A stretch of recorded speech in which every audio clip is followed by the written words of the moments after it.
All right, so this will be recorded too. These These were Woodrow's words the next morning when he first saw me all dressed up for Sunday school.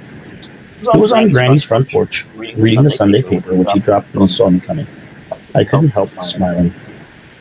I was I wearing was one of wearing those one of little those little bitty bitty pieces of pieces hat of hat with a with a veil veil barely barely covering. covering my eyes. It was It was pink like pink my like new my new dress, dress, which which had had long long tapered sleeves and kick pleats on each side. side.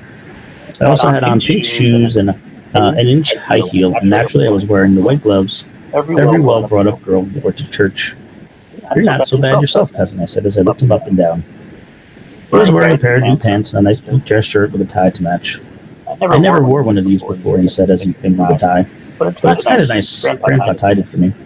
You ready to You ready go? to I go? said. I said. Together we Together we strutted down the strutted down street. the street. There was the There was a Methodist and Methodist the and a Baptist Baptist church church up up Slide Slide Creek, Creek, and and all all kinds kinds of of offspring offspring churches churches in the in the hollers. hollers. But But everybody everybody in in Coal Coal Station, Station, who was who was anybody at anybody at all, all, as as Mama put Mama it, put it, went to went the to the Presbyterian Presbyterian church. church. It was It the was the biggest biggest and the and the best. best. It had a It had a tall tall steeple with a steeple with a bell bell in it that rang at on 11 Sunday Sunday mornings. mornings and on special occasions. You could You hear could it hear it echoing through the echoing through the hills for hills for miles miles around. around, And you could and you can imagine imagine folks folks stopping stopping whatever they whatever were they were doing to doing listen. to listen. My My Sunday Sunday school school class had class had about 10 about 10 kids in it, kids in it, ages ages 11 11 and and 12, 12, which meant we were the in-betweens, feeling like feeling like we don't belong anywhere. not with the Not with the teenagers teenagers, and and certainly certainly not with not the with the youngins. youngins. We So actually they have a actually name have a for name that. for that now. What do they call kids who fall in that range? It's kind of a newer term that people use. What do you call a kid who's in that range? Tweens.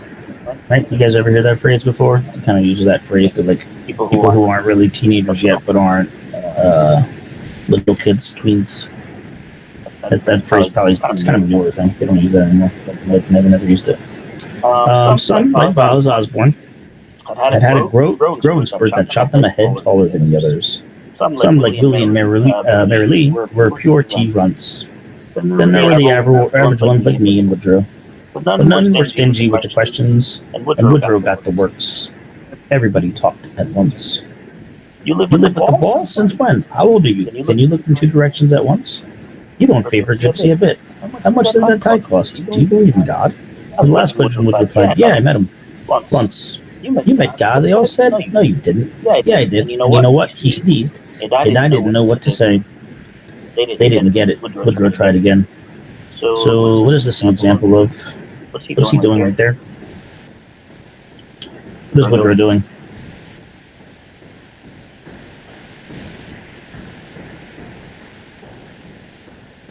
You guys can hear me, right?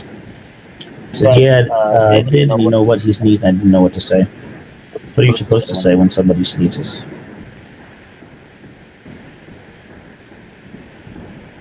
Bless you. Bless you. Yeah, well, people say, generally, they say, yeah, God bless you. So that's what his joke is. So he's making a joke because most people say God bless you, but if supposedly he's talking to God, he can't say God bless you to God. So that's what his joke is.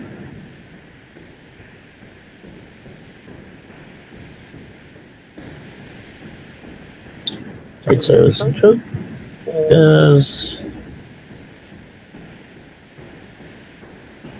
you usually say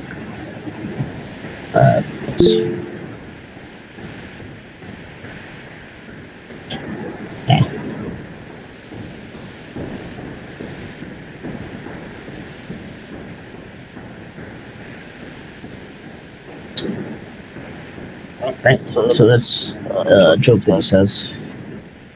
He didn't get it, so Woodrow tried again. His name is Howard, you know. God's name ain't Howard. Sure it is. It says so in the Lord's Prayer. Howard be thy name. So he's telling another joke here. What is it supposed to say? It's not supposed to say Howard be thy name. Do you guys know? What's it supposed to say? Not Howard be thy name. It should be hallowed be thy name. So that's just another attempt at his joke. What's going on there, Carhart?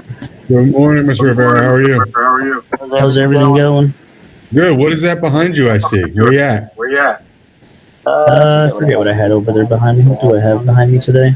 It looks better than where I am. I'd like to be there. What do you got? I forgot what I have. Beautiful. Oh, that's in Malaysia. That's beautiful. Yeah, I go to Asia in the summers usually before all this nonsense happened. Oh yeah. Yeah, enjoy it out there. It's super cheap. Never been, but I'm jealous. That's a beautiful place. Oh yeah, you got to do it sometime in your life, man. It's wonderful and super cheap out there. What do we got going on today, class? Anybody? Taking some notes. Yeah, we're reading, taking some notes. Okay. Bell Prater's Boys, our novel, right? Yep, Reading Bell Prater's. Cool. All right, so again, Woodrow right here is just trying to like impress these kids, but these kids aren't smart enough to figure out that he's making these jokes. That one they got. Nobody asked Woodrow anything about Aunt Bell, and I figured they didn't get the connection.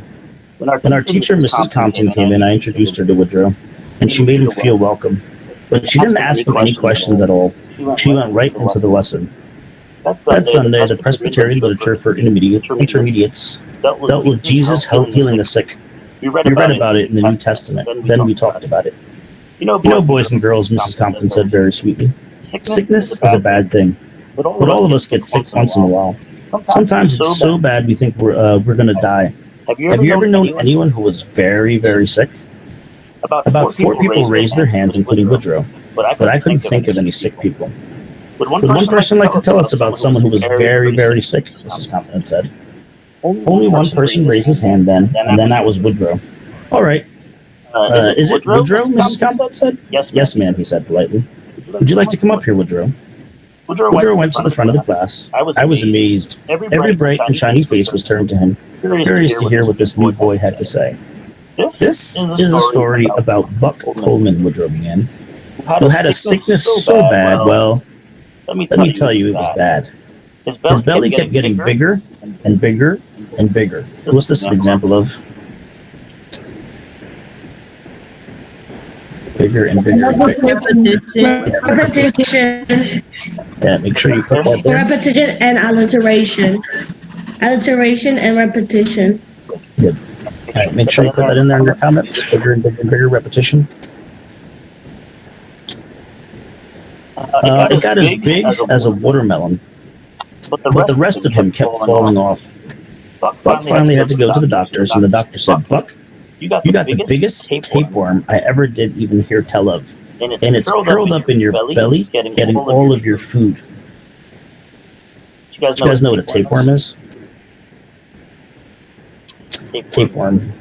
No. So tapeworm is actually a real disease that actually existed in the past, where Yeah, I know what tapeworms are.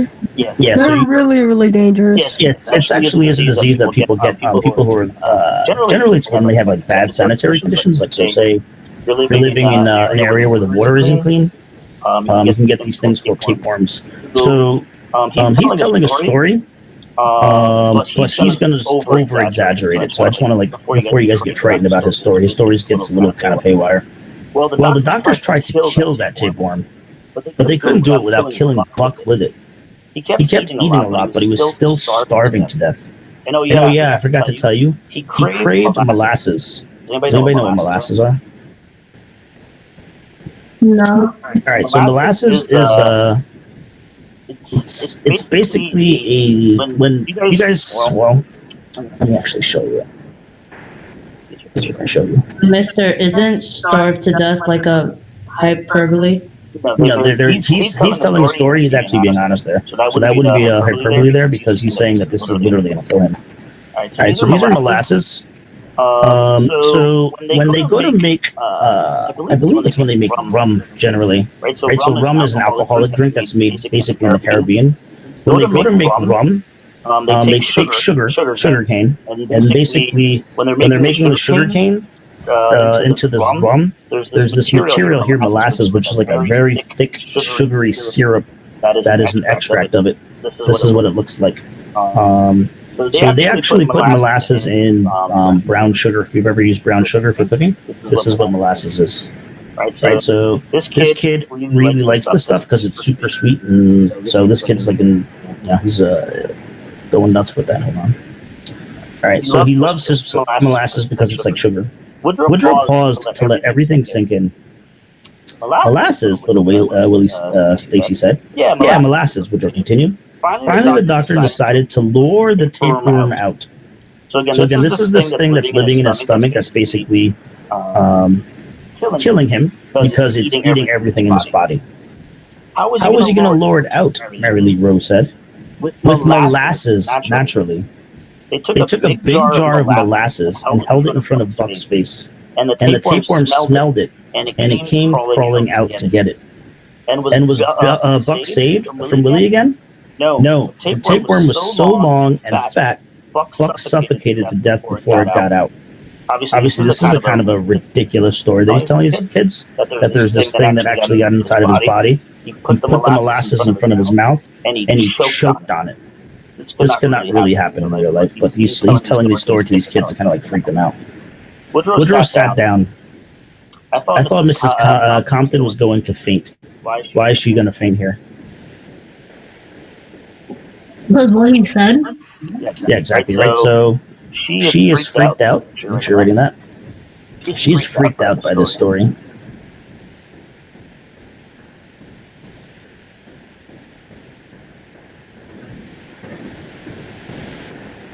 Now, you guys probably don't know too much about this worm, so I have to tell you that it's a fake story. There's no way that could happen, but he's just saying it just because he's trying to get like a rise out of everybody.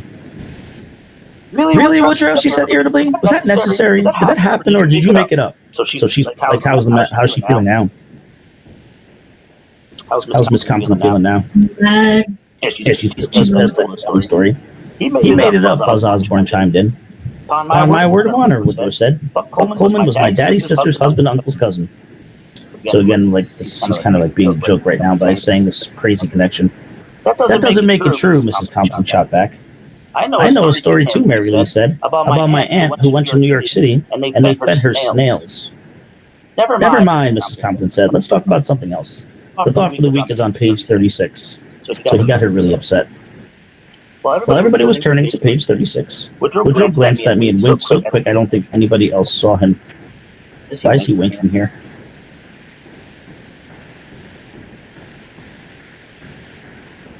Why is Woodrow winking there? What do you think? That's us. What's that? Maybe because I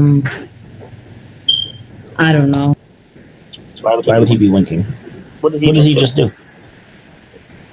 Just call it a joke type thing.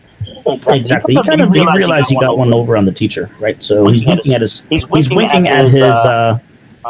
cousin, knowing that he got one over on the teacher, and meanwhile everyone else is like thinking that he told this true story or whatever, but he knows he just made it up, right? So he realizes. Oh, that makes more sense now.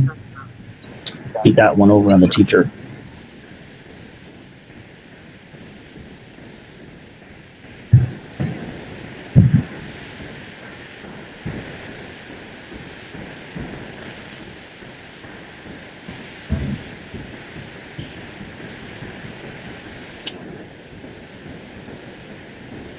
But he's being sneaky about it, right? So sometimes if you do something like that, you're being sneaky. So he's winking at her real quick so nobody notices, but he knows he wants to let her know that he's screwing around. I ducked my head to hide the smile that had to come. That's when I knew for sure that Woodrow wasn't as backward as he let on, but he had a bit of the devil in him. There's two ideas here that they're telling you about Woodrow.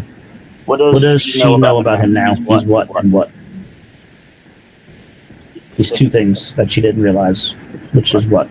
He's a bit mean. Not mean. You're close, though.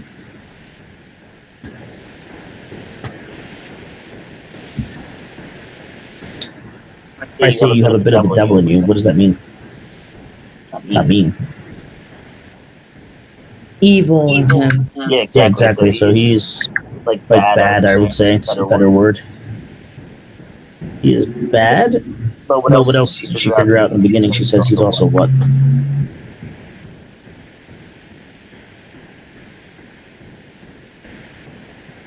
What does that mean? Wasn't as backward. I say you're not as backward as you think. What does that phrase mean? Not as you think. Not as you think. If I say you're not as backward as you let on, it means he's smart. So he is bad and smart. or smarter than people think.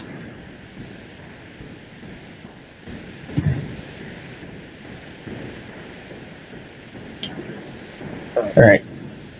After Sunday school, the church bells rang, and we went out into the bright morning to listen. I thought I'd never heard such a blue and green and golden day. Mama and Porter were in the choir room fixing to sing the service. But Grandpa and Granny were outside chattering with the neighbors. Mr. Cooper, the school principal, was okay, but he was married to a killjoy. She could hardly stand to see folks enjoying life, especially kids. So this phrase here, you probably don't know what it means, but it actually kind of like means what it says. What do you think a killjoy is?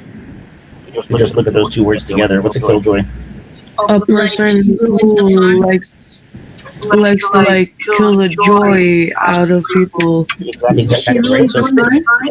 Exactly. So basically, it's I guess an easier, more common phrase would be a hater. Right? So you guys know the idea of a hater. What's a hater? It's a killjoy. Same idea. Okay.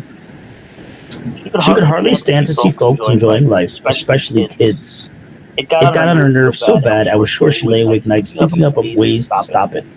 That's how it was that morning as we stood there listening to the bells and taking in the sweetness of the moment. So all these kids are kind of having fun. She's there and she's just nasty. Suddenly she walked right up to Woodrow and grabbed him hard under his chin, lifting his face exactly like he was a horse. She was looking over and fixing to buy. This is an example of what?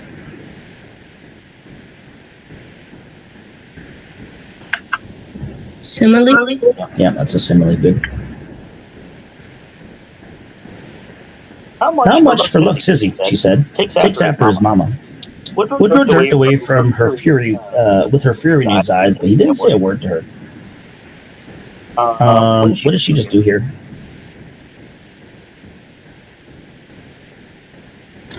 Not much for his looks, is he? Takes after his mama. What did he just do? She just do.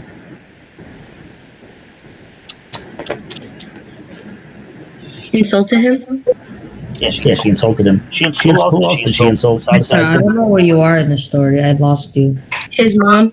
That's kind of messed up, and especially if she already knew that his mom is dead or just missing somewhere. It's just very messed up. Yeah, she's nasty, right? So this is a really awful human being, it seems, right? Who goes up to some stranger, right? And touches the first of all, she touches him too, which is kind of an insult. And she touches his face, which is an even bigger insult. And then she says this nasty thing to him. Woodrow jerked away with her with fury in his eyes, so obviously he's mad. But he didn't say a word to her. So the fact that he's mad but didn't say a word to her also shows what? He's actually being what right here by not saying a word. Respectful? Yes, he's respectful, right? So that kind of actually shows that he has some respect. Right? So if somebody does that to you, you probably want to just lash out. But he's respectful enough that he just doesn't say anything. Well, now I hope you aren't as hard-headed as she was. What did she do here? Insult him again. Exactly. So she continues.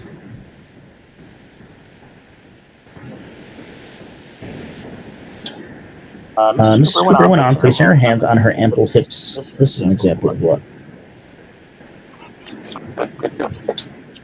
Her hands on her ample hips. What's that an example of? Personification? Nope. Now personification. What is hiding there? There's something there. Yeah, Elijah, play. It's alliteration. That is correct, senor. Alright. Good. I grabbed Woodrow's arm quick and pulled him toward Granny and Grandpa. Grandpa, don't you have a quarter for Woodrow to put in the collection plate? I said as loud as I could to drown out Mrs. Cooper, who was still talking. Why is she doing this?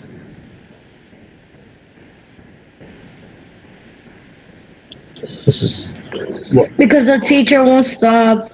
Because she won't stop insulting him. Exactly, right? So what you should notice here is he is trying to help out Woodrow.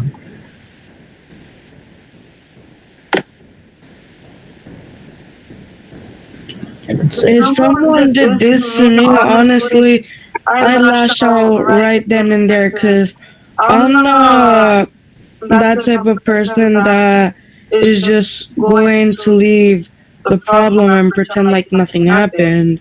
I'm not going to stay quiet about it either. Yeah, Yeah, it's a tough situation. It's just a matter of respect, right? So, people were taught you have to be respectful of the elders, even if they're being ridiculous. So he's probably worried about, sending a bad message. He doesn't want to look bad in front of his family or embarrass his family anyway, so he's just tolerating it. Okay. Grandpa did have a quarter for Woodrow, and I could tell by the way he looked at the quarter. Woodrow wanted to keep it for his own self, but he didn't. In fact, he made it clatter when he tossed it in the plate so everybody would hear it. Right, so again, Woodrow, being poor, sees the quarter and wishes it was his. But again, he purposely makes sure everyone sees that he's giving money. Going back home from church, Woodrow and I skipped along in front of the family singing. He knew all the words to Abba Dabba Honeymoon, which he taught to me. Later, we vacuumed dog, while Granny and Mama fixed fried chicken and gravy for dinner. Granny had one of those newfangled vacuum cleaners that was so mighty it could pick up a steel ball. In fact, that's how the salesman sold it to Granny. Grandpa always teased her about it, because he said if anybody had any steel balls to vacuum up, Granny's machine was ready. So again, back in the day, too, people, they didn't have like department stores like we have now, where you would go to the store and buy stuff. So some of the products that people would buy was sold by like a door-to-door salesman. So some guy would walk around with a vacuum cleaner trying to sell it to people. That's how it used to work back in the day. Nowadays, when people want stuff like that, they go to like Target or Walmart or something, right? Or nowadays, even more, we buy stuff online. So we're seeing even a change now where lots of stores that used to exist are going to wind up closing, and everything that you want to buy is going to be online. Like I see that Lord and Taylor, that place is closing. JCPenney, I think, is closing. Like all these old like stores are closing. Sears, they're going to wind up closing. It was strange how dog wasn't one bit afraid of that vacuum cleaner, even with the record it made. Yes, I don't know if you guys have dogs, but dogs are generally really afraid of vacuum cleaners. This dog isn't. When you went to turn it on, she would lie down in front of you and put her legs up in the air and grin at you. That meant she was ready for good vacuuming. So I would put one of those attachments that was made for doing the couch and curtains and vacuum dog's belly with it. She just loved it. Her four legs would paw the air at about 90 miles an hour. Woodrow got such a kick out of that. I offered to let him do the rest of the dog, which he did, giggling the whole time. Late that evening, Woodrow and I went out to my treehouse, overlooking Slide Creek, which my daddy built for me when I was only 5. It was a 2-story job, the lower floor being the porch and the upper floor the house. Woodrow was impressed. After inspecting it throughout, he suggested we make it our secret hideout. The house part was tucked among the leaves and the blossoms so that from the ground, nobody could see it unless they got close. We'll put a sign on it, keep out, Woodrow said, and we'll stash our treasures inside. What treasures, I said. Oh, money and stuff, we'll get some treasures. Treasures was a good word. It sparked my imagination and conjured up images of kidnapped princesses and pirates and swashbuckling heroes. I have an old jewelry chest I don't use, I said. We'll bring it up here for our treasures. We settled down on the treehouse porch and let our legs dangle out over the creek. The frogs were starting up with their party again, and it all mingled with the night sounds where the mamas calling their children to come in because tomorrow was a school day. Peggy Sue, Frankie Delano. You must ask for what you really want, Woodrow said softly. That's what Mama's poem said. And Preacher Yates said the same thing today in a sermon. Ask and you shall receive. What do you really want, Woodrow? You won't make fun of me? Oh, no, Woodrow. I'd never make fun of you. He smiled. Well, besides wanting Mama to come home safe and sound, I want my eyes to be straight, he said. If my eyes were corrected, Gypsy, they would look just like yours. My heart filled with pity for him, but I didn't say anything. What do you really want, Gypsy? So again, I think I said this to you guys before too, like back in the day, it was very common that kids were cross-eyed. Nowadays, the procedure is pretty easy for them to do to like fix that. So you hardly ever see that many children with cross-eyed because the parents fix it. It sounds silly next to what you want, Woodrow. You want important things. But what do you want is more important to you, no matter how it seems to someone else. What do you really want, Gypsy? I have never let those words cross my lips about the thing I really want. Mama would just about die if she heard it. And it's no use asking for what you can't have. I want to get my hair cut off short. But why? It's so beautiful. Nobody has hair like yours, Gypsy. That's for sure. You want to know why you don't see either people running around with their hair down to their butt? Because it's so much work. That's all I do is take care of my hair. It's disgusting. Oh, Woodrow said. So again, you kind of see what Gypsy wants, and it's to like not have this super long hair anymore. That's not all, I continued. Sometimes, Woodrow, I feel invisible. Like maybe under all this hair, nobody can see me. They talk about my hair, but do you ever see what's underneath? You know what I mean? No, not exactly, Woodrow said. Sometimes I want to say, there's a person here, but it sounds silly, even to me. Woodrow didn't say anything, and I let out a long sigh. I guess I just didn't have the right words to explain. The night air was turning chilly. We watched the moon and listened to the mamas. Garnet, am I going to have to come out there and get you? Willie, don't you make me call you again. So why do they keep saying these names? What's happening here?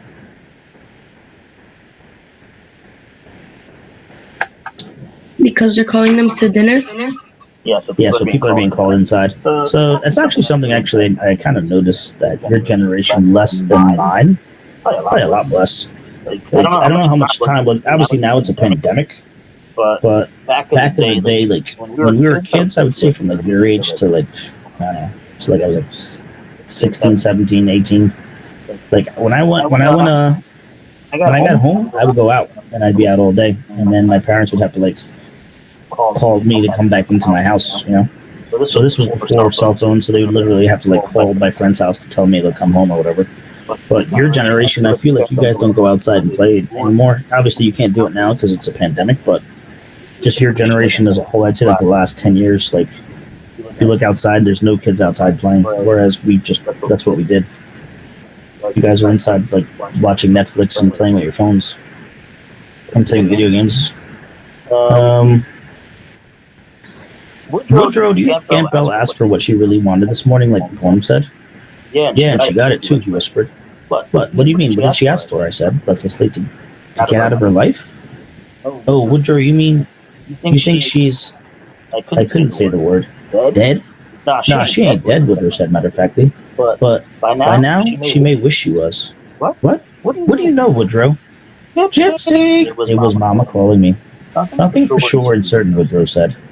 Gypsy, you come in now. Time to brush your hair, I groaned. Coming, I yelled back. I'll tell you all I know tomorrow, Woodrow said, but you won't believe me. No, now. I want to know now. Not now. You gotta go brush your hair. That was definitely the wrong thing to say to me at this particular moment, and I guess Woodrow realized he made his mistake. Sorry, he mumbled. I folded my arms in stubborn resolution. Right, so he obviously knows more than he's saying about his mother. I'm not moving from this spot till you answer me. I'll stay right here all night if you have to, or until Mama drags me out of this tree kicking and screaming. Woodrow sighed. Okay, he said. You go on home and do your stuff and go to bed. Then you get up and sneak out your window, meet me back down here. No fooling, I said, grinning. I was excited. Never in 100 million years would it have occurred to me on my own to do such a naughty thing. What is that naughty thing? She's gonna sneak out to see Woodrow. Yeah, exactly. Sneak out the house. No fooling, Woodrow said. Think you can get away? Oh, sure, I said. Mom and Porter will turn in about an hour from now. Okay, an hour then. So I ran home. Alright, so I'm going to give you guys some questions.